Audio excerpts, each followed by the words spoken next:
इस साल 2023 में 29 सितंबर से श्राद्ध पक्ष शुरू हो रहा है। पितृपक्ष भी बोलते हैं, जिन्हें कनागत भी बोलते हैं, वो शुरू हो रहे हैं। और हिंदू कैलेंडर के हिसाब से अश्विनी मास कृष्ण पक्ष की प्रतिपदा तिथि यानी पड़वा से शुरू हो जाता है।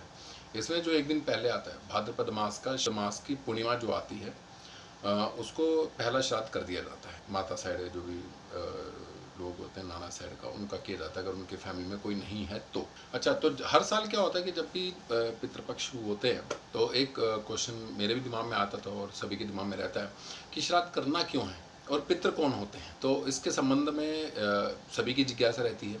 तो उन जिज्ञासाओं में जितनी पुराणों से मैंने जानकारी एकत्रित की है, कोशिश करता हूँ उनके बारे में हम आंसर ढूंढते हैं। कुछ प्रश्न हैं जिनके बारे में आंसर हम ढूंढेंगे। जैसे ही कुछ बेसिक क्वेश्चन हमेशा रहते हैं कि पितृ होते कौन हैं, मतलब पितृ कौन बनते हैं, पितृ कहाँ रहते हैं, वो करते क्या हैं, और कौन लोग हैं जो पितृ बनते हैं, और दूसरा इनका हमारी लाइफ में रोल क्या होता है। अगर ये नाराज हो जाएंगे तो क्या होगा, अगर ये खुश होंगे तो क्या होगा। और एक क्वेश्चन और भी आता है कि जिस प्रकार भारत देश में पितरों के लिए एक हमारे पूर्वज, पितरों का पूर्वज भी समझ सकते हैं कि अपने पूर्वजों के लिए हम एक पूरा पक्ष यानी 15 दिन निर्धारित कर देते हैं। क्या दूसरे देशों में भी ऐसा होता है? ये वीडियो 2 पार्ट में होगा। पहले पार्ट में सिर्फ पितरों की बातें होंगी, दूसरे पार्ट में हम बात करेंगे श्राद्ध के बारे में कि श्राद्ध क्या होता है, क्यों करना होता है, और सबसे मेन क्वेश्चन जो हमेशा उठता है कि श्राद्ध में ब्राह्मणों के खाने से पितरों को तब वो खाना कैसे पहुंचता है। इनके बारे में हम चर्चा करेंगे, बात करेंगे। जो भी हम ये जानकारी भी शेयर करेंगे श्राद्ध और पितरों के बारे में, तो इस जानकारी का सोर्स क्या है, आधार मतलब इसका स्रोत क्या है एक्चुअली में इस जानकारी का। ऐसा तो नहीं कि हम ये बोलते हैं जी ऐसा सुना जाता है, ऐसा कहा जाता है, जो ज़्यादातर यूट्यूब और फेसबुक पे अवेलेबल रहता है कि ऐसा सुना जाता है, ऐसा कहा जाता है, बट कोई ये नहीं बताता है कि इस जानकारी का सोर्स क्या है, कौन कहता है भाई, कहाँ सुना है। कहीं तो लिखा होगा, जिसने भी बोला है सुना तो कहीं तो लिखा होगा। तो मैं जो जानकारी आपको देने जा रहा हूँ ये 13 पुराणों पर आधारित है। मैं आपको उनका पुराणों का नाम, किस अध्याय में, किस खंड में, वो आपको बता रहा हूँ। आप जाके आराम से क्रॉस चेक कर सकते हैं। तो आप ये मान सकते हैं कि जो जानकारी भी दी जाएगी वो मेरी अपनी नहीं है। वो जितनी भी मैं बातें करेंगे हम पितरों और श्राद्ध के बारे में, वो सब की सब इन 13 पुराणों पर आधारित है। स्कंद पुराण नागर खंड अध्याय 205, मत्स्य पुराण अध्याय 14, पद्म पुराण सृष्टि खंड अध्याय 10, नारद पुराण पूर्व भाग अध्याय 28, भविष्य पुराण ब्रह्म पर्व अध्याय 13, वराह पुराण अध्याय 13, गरुड़ पुराण अध्याय 99, विष्णु पुराण तृतीय अंश अध्याय 13, कूर्म पुराण अध्याय 20, ब्रह्म पुराण अध्याय 219 और 220, मार्कंडे पुराण अध्याय 30, ब्रह्मांड पुराण मध्य भाग अध्याय 10 और वायु पुराण उत्तरार्ध अध्याय 10। तो हम जो भी अब जानकारी, जो भी हम बातें डिस्कस करने वाले हैं, जो भी मैं आपको जानकारी शेयर करूंगा, वो सभी इन 13 पुराणों पर आधारित है।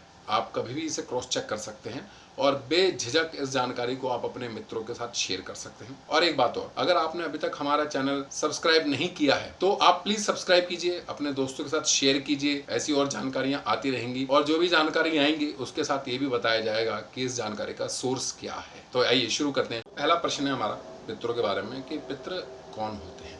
मतलब पितरों से अगर हम जब बोलते हैं कि पितृ हैं तो उसका जनरल जो साधारण शब्दों में कहें तो वो क्या है, किस प्रकार समझा सकते हैं। तो आप इसे ऐसे समझिए कि जिस प्रकार देवलोक है, मृत्यु लोक है, पाताल लोक है और गोलोक है, ध्युलोक है, अंतरिक्ष लोक है, अलग अलग लोक हैं, इसी प्रकार से पितृलोक भी है। और उस पितृलोक में भी बहुत सारे पार्ट हैं अलग अलग। तो जो ज्यादातर पुराणों में लिखा हुआ है उसमें बताया गया है कि जो पितृ होते हैं, पितृ भी योनि होती है एक, जैसे देव योनि होती है, शुक्र योनि होती है, मनुष्य योनि है, पादप योनि होती है, इसी प्रकार से पितृ भी एक योनि होती है। तो जो भी 84 लाख योनियों में से एक योनि पितृ योनि भी होती है। तो टोटल ज्यादातर पुराणों में 13 में से जो 12 पुराण हैं उनके अंदर बताया गया है कि पितृ होते हैं ये 7 प्रकार के होते हैं, जिसमें से 3 अशरीरी होते हैं यानी इनकी बॉडी नहीं होती है और 4 के शरीर होते हैं। सिर्फ स्कंद पुराण में बताया गया है कि 9 पितृ हो। तो हम अभी इस वीडियो को आगे बढ़ाने के लिए हम अभी 7 पितृ तक ही रुके रहेंगे, क्योंकि ज्यादातर पुराणों में 7 पितृ के बारे में बताया। तो इन 7 पितरों में से जो 3 पितृ हैं वो अशरीरी होते हैं, सिर्फ एनर्जी फॉर्म में होते हैं, उनकी ह्यूमन मतलब उनका बॉडी नहीं होता। तो उनकी जो पूजा है वो देवता लोग करते हैं, वो देवताओं के पितृ। बाकी बचे जो 4 पितृ वो होते हैं, उनमें से एक है अग्निस्वाद पितृ, देन उसके बाद एक आते हैं बरहिसद पितृ। हर पितृ का अपना एक लोक भी होता है। जैसे बरहिसद पितृ है, इनका सूर्य मंडल में मरीचि गर्भ लोक है, ठीक है। फिर अगले पितृ आते हैं हमारे, अच्छा ये जो बरहिसद पितृ हैं ये क्षत्रियों के पितृ हैं। उसका जो अगले पितृ आते हैं वो हैं सुस्वधा पितृ हैं। इनके 2 नाम है, सुस्वधा और आज्य। सुस्वधा जब ये कामदुग लोक में रहते हैं तब सुस्वधा नाम होता है इन पितरों का। जब यही पितृ प्रजापति कर्दम के लोक में आते हैं तब आज्य नाम से जाने जाते हैं। और वैश्यगण इनकी पूजा, जो वैश्यगण होता है वो इनकी पूजा। क्षत्रिय करते हैं बरहिसद की, और जितने भी वैश्य होते हैं ये करते हैं सुस्वदा और आज्य। इसके बाद फिर एक लोक और है, मानस लोक, ब्रह्मांड के ऊपर है वो मानस लोक की स्थिति। उसमें सोमप नामक पितर रहते हैं और इनकी पूजा जो है ये ब्राह्मण कर। तो अब आपको पता चला कि पितर भी सबके एक जैसे नहीं होते हैं, पितर भी अलग अलग डिवीजन है हर वर्ण का। जैसे हमारे चतुर्वर्ण व्यवस्था है सनातन धर्म में, तो हर वर्ण के लिए अलग पितर हैं। पितर लोक हैं, ये उस लोक में जो रहता है उन्हें वो बोला, जैसे बरहिसद में रहते हैं ये बरहिसद, जैसे मरीचि गर्भ लोक में जो पितर रहते हैं उन्हें बरहिसद पितर। इसी प्रकार से हर लोक के पितरों को अलग अलग नाम दिया गया है, और जो जिस वर्ण से होता है वो पितर वहीं पर जाते हैं। हर परिवार में ज्यादातर 2 पीढ़ियां तो साथ में रहती हैं, पिता और पुत्र। कुछ परिवारों में 3 पीढ़ियां साथ में रहती हैं, जिसमें एक बच्चा अगर है तो उसका पिता है, देन उसके दादाजी भी रहते हैं, और अगर बहुत ही भाग्यशाली परिवार है तो वहाँ पे परदादा भी साथ में रहते। तो जो पितर हैं वो आपसे 3 ऊपर की पीढ़ी के जो लोग होते हैं वही पितर बनते हैं। पितर तो सारे ही बनेंगे, सभी पितृलोक में चक्कर मारकर आना पड़ेगा, उनकी नियति है, क्योंकि 84 लाख योनि में से एक योनि पितृ योनि है। जैसे देव योनि है, देवता भी बनते हैं सारी सभी, जब उनके कर्म उस लेवल पे इकट्ठे हो जाते हैं तो उन्हें देवताओं की योनि भी मिलती है। लेकिन पितृ योनि तो मिलनी ही मिलनी है, वो कितने समय के लिए उस पितृ योनि में रहेंगे ये उनके कर्मों के ऊपर डिपेंड करता है, लेकिन पितृ योनि में होकर उन्हें जाना पड़ेगा। तो अब पितृ योनि में जाता कौन है और कितने टाइम तक वहां रहते हैं, तो अब इस चीज को आप ऐसे समझिए कि जैसे हर योनि का अपने जीवन काल होता है। जैसे मनुष्य का जीवन काल 100 से 120 साल माना गया है, वो बात अलग है, कोई जीता नहीं है लेकिन माना गया।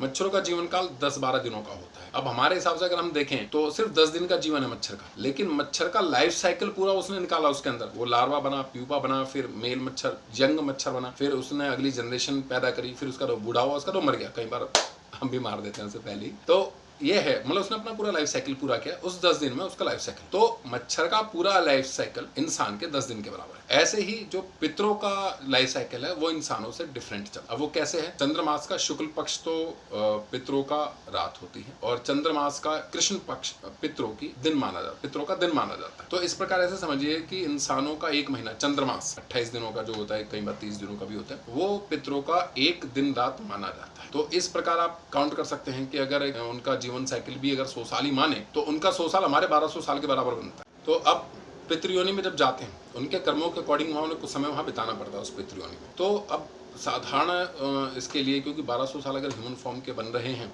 तो उसे मैचअप करना बड़ा मुश्किल है। तो जो ज़्यादातर पुराणों में बताया गया वो बताया कि आपको अपने से ऊपर की सिर्फ 3 पीढ़ियों को पूजना होता है, जिसमें आपके पिता आ गए, पितामह आ गए, पर पितामह, साधारण कहें तो पिता, दादा और परदादा, सिर्फ इन 3, और माता, दादी और परदादी, सिर्फ इन 3 मतलब 3 मेल और 3 फीमेल, इन 6 का ही आपको श्राद्ध करना होता है। और यही पितरों लोक में तो बहुत सारे पहुंच जाते हैं। करते क्या है, पितृ हमारे एक्चुअली में पूर्वज हैं, और जिस प्रकार हर दादा, परदादा या पिता अपने पुत्र, पौत्र और पड़पोतों पर बड़ा स्नेह रखता है, उसी प्रकार से जो भी हमारे पूर्वज हैं, जो भी हमारे पितर हैं, उन्हें बड़ा स्नेह होता है अपनी संतानों के ऊपर, और वो बड़ी उम्मीदें भी रखते हैं। वो ये चाहते हैं कि जब भी कोई घर में शुभ कार्य हो तो उन्हें उनका हिस्सा मिले। अच्छा, वो श्राद्ध के अंदर आता है, वो जब श्राद्ध वाला वीडियो होगा तो उसमें मैं बता दूंगा किस प्रकार से होता है, कितने श्राद्ध होते हैं, कितने टाइप के। लेकिन यूजली जितने भी पितर हैं वो उम्मीद करते हैं कि जो भी घर में शुभ कार्य हो तो उनका भाग भी उन्हें दिया जाए। और इसके अलावा साल में एक बार जो अश्विन मास का पितृपक्ष होते हैं, अश्विन मास में प्रतिपदा से लेकर और अमावस्या तक, और उससे एक दिन पहले भाद्रपद मास की पूर्णिमा, ये भी पितृपक्ष में ही काउंट होती है। तो इसमें ये उम्मीद करते हैं कि ये इन 15-16 दिनों में हमारे निमित्त कुछ भोजन दान करें, बाहर निकाल कर रखें अपने जो रोजाना की जिंदगी है, और इन 15-16 दिनों में ये हमारे को याद करें, जो पूर्वज गुजर चुके वो हमें सिर्फ याद करें। पितर आपसे कुछ और नहीं चाहते, इसके अलावा उनका कोई अलग से ये डिमांड नहीं होती, वो सिर्फ ये चाहते हैं कि हम पूर्वज हैं तो वो हमें याद। और बदले में क्या करते हैं पूर्वज, बदले में क्या करते हैं, बदले में आपके परिवार की रक्षा करते, बदले में संतान उत्पत्ति में सहायता करते हैं। अगर आपका वंश वृद्धि होना है तो वो पितरों के ही अनुकंपा से होता है, ये बात याद रखिएगा। अगर आपके संतान नहीं हो रही है, कोई प्रॉब्लम आ रही है, तो बिल्कुल इस चीज को मान लीजिए कि कहीं ना कहीं कुछ पितरों की वजह से रुका हुआ है। वंश वृद्धि पितरों का क्षेत्र है। कोई भी देवता, कोई भी भगवान, हर किसी का डिपार्टमेंट बांटा हुआ। तो जो वंश वृद्धि का डिपार्टमेंट है कि अगली संतान होनी है नहीं होनी, किस प्रकार की होनी है, उसकी रक्षा किस प्रकार होनी है, ये सब पितरों के अंदर में आता है। तो संतान अच्छी होनी है और सही सलामत होनी है, बिना किसी समस्या के होनी है, वो सब पितरों का कार्य क्षेत्र। अगर पितरों को हम ये सब नहीं माने, मतलब हम पितरों की पूजा नहीं करते, नहीं मानते हैं उन्हें, भाई जो मर गया हमारे से क्या लेना देना, ज्यादातर लोग ये सोचते भी हैं। तो उस केस में क्या होगा, तो उस केस में होगा ये कि पितर आपसे नाराज हो जाए। 2 चीजें होंगी, एक पितर खुद भी आपको कष्ट दे सकते हैं, दूसरा है कि पितर नाराज हो गए और उन्होंने अपना वरद हस्त यानी अपना आशीर्वाद आपके ऊपर से हटा लिया। आप इसे ऐसे समझिए कि आपके परिवार की जो पहली बाउंड्री लाइन सिक्योरिटी है वो आपके पितृ हैं। अब वो किस प्रकार की सिक्योरिटी है, किस प्रकार की बाउंड्री लाइन बनी हुई है, उसे आप ऐसे समझिए कि इस संसार में जो हमें दिखाई देता है, इसके अलावा भी एक संसार हमेशा साथ साथ पैरेलल यूनिवर्स चलता रहता है, जिसमें बहुत सारी अच्छी बुरी हर प्रकार की जीवात्माएं घूमती हैं और वो चाहती हैं कि हमें कोई अपने घर में बैठा ले। बहुत सारे घरों में मुर्दों को पूजा जाता है, तो ये उन्हीं की वजह से होता है कि जब पितृ कमजोर हो जाते हैं, अगर आप उनकी पूजा पाठ करते हैं, उन्हें यज्ञ भाग देते हैं, समय समय पर उन्हें याद करते रहते हैं, उनके निमित्त पूजा अनुष्ठान कराते रहते हैं और दान करते रहते हैं उनके निमित्त, तो वो पावरफुल होते हैं। तो वो किसी भी नेगेटिव एनर्जी को जो आपके परिवार को नुकसान पहुंचाने वाली होती है उसे रोकते हैं, आपके लिए एज ए शील्ड काम कर। लेकिन ये शील्ड तभी तक मजबूत है जब तक आप पितरों की पूजा कर रहे हैं, किसी भी यज्ञ में उनके निमित्त आहुतियां डाल रहे हैं, अपने घर में जो भी पूजा होती है, कोई भी अच्छा काम होता है, शादी ब्याह होता है, कोई बच्चा होता है, कोई भी पर्व होता है, कोई भी त्योहार होता है, अगर आप उन्हें याद कर रहे हैं, उनके निमित्त दान भी कर रहे हैं, किसी धार्मिक स्थल पे जाते तो उन्हें ताकत मिलती है, तो वो आपकी शील्ड को मजबूत कर, जो आपकी सिक्योरिटी शील्ड। अगर आप ऐसा नहीं करते तो धीरे धीरे धीरे धीरे धीरे ये जो आपकी एक सिक्योरिटी शील्ड है ये कमजोर होती चली जाती है और बाकी जो और नकारात्मक ऊर्जाएं हैं उन्हें मौका मिल जाता है आपके ऊपर हमला करने का, आपके परिवार पर कब्जा कर। अगर आप अपने पितरों को नहीं पूजते हैं तो यकीन मानिए आपके घरों में परेशानियां होनी शुरू हो जाएंगी। फिर उनके निवारण के लिए आप किसी ना किसी पीर फकीर के चक्कर काटते फिरोगे। ये मैंने बहुतों को देख लिया है करते हुए, और उनका सिंपल सा रीजन ये होता है कि बहुत सारे जो एकल परिवार रह रहे हैं, गाँव से बाहर निकले, गाँव में तो बहुत मानते हैं इन सब चीजों को, शहरों में आ गए हैं, फ्लैट कल्चर चल पड़ा है, माता पिता के साथ रहते नहीं है, पुरानी जड़ों के बारे में पता ही नहीं है। आज आप किसी से पूछे कि तुम्हारे परदादा का नाम क्या, उन्हें नाम नहीं पता, गोत्र नहीं पता। तो जब आपको अपने परिवार, अपने वंश के बारे में जानकारी नहीं है तो जाहिर सी बात है फिर पितृपक्ष का तो क्या ही कर, क्या उनका भाग निकालेंगे जब आपको पता ही नहीं है कि कौन है कौन नहीं है। तो जब उनका भाग नहीं मिलेगा वो धीरे धीरे कमजोर होते चले जाएंगे। कमजोर होने से असर ये होगा कि जो भी नेगेटिव ऊर्जा, नकारात्मक ऊर्जा घूम रही है आपके आसपास, उन्हें अच्छा मौका मिल जाता है अटैक करने का। इससे मानसिक परेशानियां हो जाती हैं, घर में क्लेश होते हैं, मतलब पारिवारिक शांति बिगड़ जाती है, वंश वृद्धि रुक जाती है। ये सब होता है पितरों की नाराजगी की वजह से, या पितृ अगर अपना आशीर्वाद हटा लेते हैं तो। अगर पितृ नाराज हैं तो ये चीज समझ लीजिए आपके वंश वृद्धि नहीं होगा। हो सकता है कि आप बहुत ट्राई कर रहे हैं वंश वृद्धि के लिए, लेकिन आपका वंश नहीं बढ़ेगा अगर आपके पितृ नाराज हैं। ये बात समझ लीजिए। वंश बढ़ाना पितरों के हाथ में होता है, हस्बैंड वाइफ होती है उनके हाथ में नहीं होता है, ये चीज समझ लीजिए। पितृ अगर चाहेंगे कि हमें आगे कोई पानी दे, कोई भोजन दे, तब आपके घर में अगली संतान उत्पन्न होगी, अन्यथा नहीं होगी। बहुत बार आता भी है, मेरे भी मन में आता था कि जिस प्रकार भारत में पितृपक्ष होता है, साल का कुछ टाइम हमने फिक्स कर दिया कि ये सिर्फ अपने पितरों के लिए है। क्या सिर्फ उसी टाइम पे अपने पितरों को पूजना है या कभी भी पूज सकते हैं? दूसरा, जिस प्रकार भारतवर्ष में अपने पितरों को पूजा जाता है, क्या बाकी देशों में भी ये प्रथा है? क्योंकि जैसे हम मानते थे कि सनातन धर्म था शुरुआत में, फिर बाद में अलग अलग धर्म आते चले गए, तो इनमें से एक के बारे में आपको श्योर शॉर्ट जानकारी दे सकता हूँ, वो जापान। यहाँ पर ज्यादातर बुद्धिस्ट हैं, तो जापान में एक ओबोन फेस्टिवल होता है, वो 12 से 15 अगस्त तक चलता है, 3 दिन का फेस्टिवल होता है। इन 3 दिनों में जो भी जापानी कहीं भी रहते हो वो सब अपने घर पहुंचते हैं, वापस अपने गाँव पहुंचते हैं और अपने पूर्वजों को याद कर 3 दिन तक उनके घरों में इस त्योहार को सेलिब्रेट करते हैं। और कहीं अगर विदेशों में भी हैं